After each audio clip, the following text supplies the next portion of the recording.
अस्सलामुअलैकुम, welcome to सारा tuition. मैं आपको खुशामदीद कहता हूँ आज अपनी नई वीडियो के साथ, जिसके अंदर मैं आपको बताने वाला हूँ इंटर्नशिप प्रोग्राम के बारे में। ये इंटर्नशिप प्रोग्राम है, ये नेशनल हाईवे अथॉरिटी वाले इसको ऑफर कर रहे हैं, इस प्रोग्राम को। और आज की वीडियो में आपको बताऊंगा कि इस इंटर्नशिप के अंदर कौन कौन से लोग अप्लाई कर सकते हैं। क्या इसके अंदर सिर्फ और सिर्फ पब्लिक सेक्टर मतलब कि गवर्नमेंट के स्टूडेंट अप्लाई कर सकते हैं, या प्राइवेट कैंडिडेट भी इसके अंदर अप्लाई कर सकते हैं। क्या ये पेड इंटर्नशिप है, और अगर ये पेड इंटर्नशिप है तो ये कितना पे करेंगे। What is the duration of this internship? इस इंटर्नशिप की कितनी ड्यूरेशन है, और इन द एंड मैं आपको बताऊंगा कि आपने इस इंटर्नशिप के कैसे अप्लाई करना है।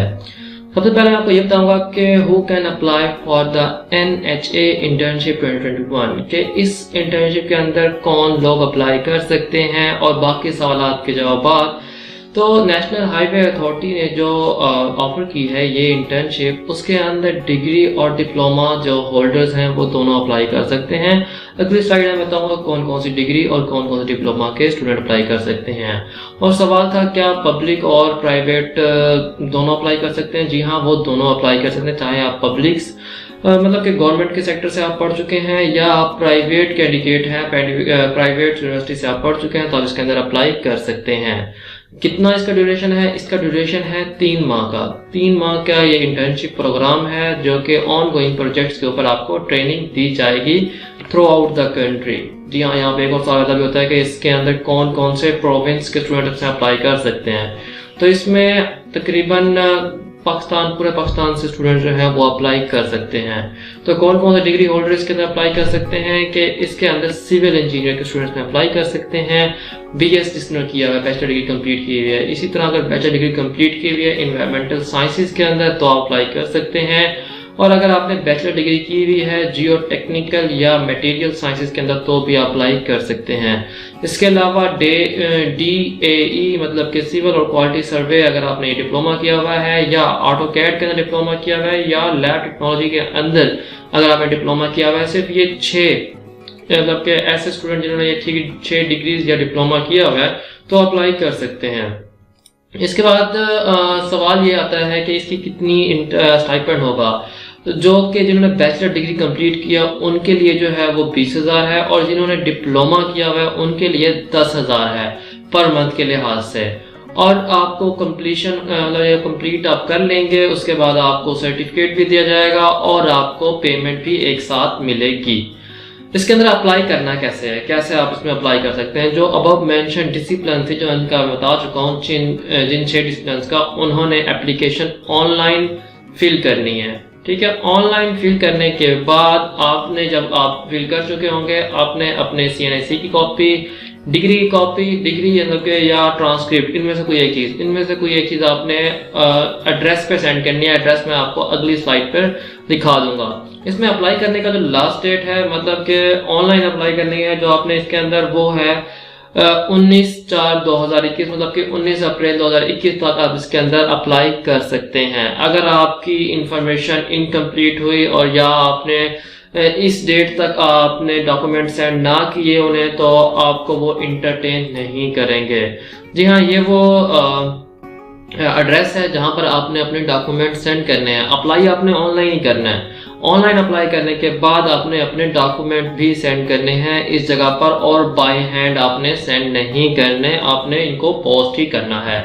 अब मैं आपको दिखा देता हूँ कि आपने किस तरह से अप्लाई करना है। ये आपके पास, आपने इस वेबसाइट पर जाना है NHA.gov.pk, और ये कैरियर मतलब कि नेशनल हाईवे अथॉरिटी की जो ऑफिशियल वेबसाइट है उसके अंदर ये कैरियर का पेज है, वहां पर आपने आ जाना है। जब आप यहाँ क्लिक करेंगे तो आपको, जब क्लिक कर लेंगे ऑनलाइन पे जब, तो आपके पास इस तरह का पेज ओपन हो जाएगा। तो अब आप जो ये वाला जो URL है और जो ये URL है, दोनों URL मैं आपको डिस्क्रिप्शन के अंदर मेंशन कर दूंगा, उसकी टेंशन नहीं लेनी है आपने। अब आपने सबसे पहले यहाँ पर अपना CNIC लिखना है, उसके बाद आपने इन 6 मतलब कि जो डिग्रीज की हुई थी आपने उनमें से सिलेक्ट कर लेनी है। उसके बाद आपने अपना नेम लिखना है, फादर नेम लिखना है, उसके बाद आपने अपना जेंडर सिलेक्ट करना है, ईमेल बतानी है, और मोबाइल फोन नंबर और फोन नंबर। मोबाइल फ़ोन मतलब कि सेल नंबर और PTCL नंबर आपका है तो ठीक है, नहीं तो आप यहाँ पे अपने फादर या किसी और गार्डियन का फ़ोन नंबर लिख सकते हैं। प्रेजेंट एड्रेस क्या है आपका और इस टाइम आप कौन सी तहसील के अंदर हैं और डिस्ट्रिक्ट कौन सा है और एड्रेस कौन सा है। इसी तरह परमानेंट डिस्ट्रिक्ट कौन सा है, परमानेंट एड्रेस क्या है। आप सिंपली ऐसा करें, अपना CNAC खोलें, वहाँ पर जो मौजूदा पता लिखा हुआ है और परमानेंट पता लिखा हुआ है वो आप लिख सकते हैं। अगर आपको मजीद आपको समझ नहीं आ रही तो मैं यहाँ प्रेजेंट में क्या लिखूँ और परमानेंट में क्या लिखूँ।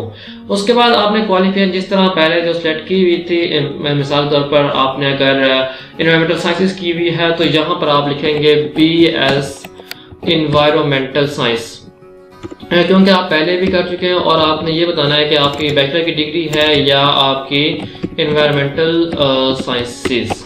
तो ये आपने बताना है कि आपकी या तो फिर डिग्री है इसकी एनवायरमेंटल साइंसेस की, मतलब कि आपकी बैचलर की डिग्री है या आपका डिप्लोमा है, तो ये आपने लाजिम मेंशन करना है किस यूनिवर्सिटी से किया है और उसका सेशन क्या था। मतलब मिसाल के तौर पर आपने कंप्लीट किया 2016 से लेकर 2020 में, 2014 से लेकर 2018 में। यहाँ पर कोई वो रिस्ट्रिक्शन नहीं है कि सिर्फ इस स्पेसिफिक के जिन्होंने 2018 में अपनी डिग्री कंप्लीट किया वही अप्लाई कर सकते हैं, जिन्होंने 2019 में किया ऐसी कोई रिस्ट्रिक्शन नहीं है। आपने अगर आपकी डिग्री कंप्लीट है तो आप इसमें अप्लाई कर सकते हैं।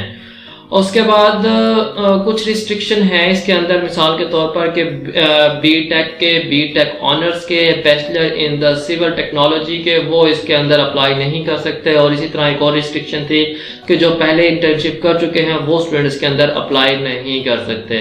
किस डेट को डिग्री कंप्लीट हुई है ये आपकी DMC या डिग्री के ऊपर ये चीज़ मेंशन होती है। इसी तरह टोटल मार्क्स कितने थे और ऑब्टेन मार्क्स कितने थे, ये चीज़ भी आपकी DMC पर या आपकी डिग्री पर मेंशन होती है और CGPA क्या थी। और आपने उसके बाद अपना ये सेलेक्ट कर लेना। अच्छा, अब DMC पे ग्रेड नहीं लिखा हुआ होता आपका, अगर आपके पास सिर्फ DMC है और डिग्री नहीं है तो उस पर ग्रेड नहीं लिखा होगा। आपने जो ग्रेड होते हैं वो DMC के ऊपर नहीं लिखे हुए होते, तो आपने ऐसा करना है कि आपने प्रोविजनल सर्टिफिकेट बनवा लेना है। जब आप प्रोविजनल सर्टिफिकेट बनवा लेंगे उसके ऊपर आपका ग्रेड लिखा होगा। आपने अपने प्रोविजनल सर्टिफिकेट वाला या ग्रेड लिखना है या जो डिग्री पे होगा, आपकी DMC के ऊपर ग्रेड नहीं लिखे हुए होते। तो आपने इंस्ट्रक्शन के अंदर जो आपको बताई हुई है कि आपने जब ये एप्लीकेशन कर लेनी है, फिल कर लेनी है, इसका प्रिंट आउट निकलवाना है इस एप्लीकेशन का और साथ अटेस्टेड कॉपी अटेस्टेड करनी है अपने CNAC मतलब कैंडिडेट के CNAC, डोमिसाइल डिग्री, डोमिसाइल भी अटेस्ट हो, डिग्री भी हो और फाइनल ट्रांसक्रिप्ट भी। अब मिसाल के तौर पर आपके पास सिर्फ फाइनल ट्रांसक्रिप्ट है तो मैं आपको पहले बता चुका हूँ आपके पास प्रोविजनल सर्टिफिकेट होना चाहिए। प्रोविजनल सर्टिफिकेट और फाइनल ट्रांसक्रिप्ट ये दोनों मिलकर ऑलमोस्ट डिग्री का ही काम करती हैं। तो आपने इस एड्रेस पर, ये आपको एड्रेस गिवन है, आपने इस एड्रेस पर ये चारों चीज़ें, 5 चीज़ें जो होंगी, 5 चीज़ें कौन कौन सी हो गई। एक ये इसका प्रिंट आउट हो गया, उसके बाद कैंडिडेट का CNAC, domicile, degree, final transcript, ये जो है 5 चीज़ें, इन 5 चीज़ों को आपने इस एड्रेस पर सेंड करना है। इनकम्प्लीट एप्लीकेशन जो होंगी उन्हें भी इंटरटेन नहीं किया जाएगा और अगर आपने सही तरीके से डॉक्यूमेंट अपने सेंड ना किए तो वो भी आप मतलब अगर डॉक्यूमेंट पूरे ना हुए तो भी आपको इंटरटेन नहीं किया जाएगा। मैं इसलिए आपको बार बार मेंशन कर रहा हूँ कि अगर डिग्री नहीं है तो अपना प्रोविजनल सर्टिफिकेट बनवा लें, वो आपको बिल्कुल फ्री ऑफ कॉस्ट में बनता है। आप यहाँ से आपने अपनी डिग्री की है वो आपको बना के दे देते हैं।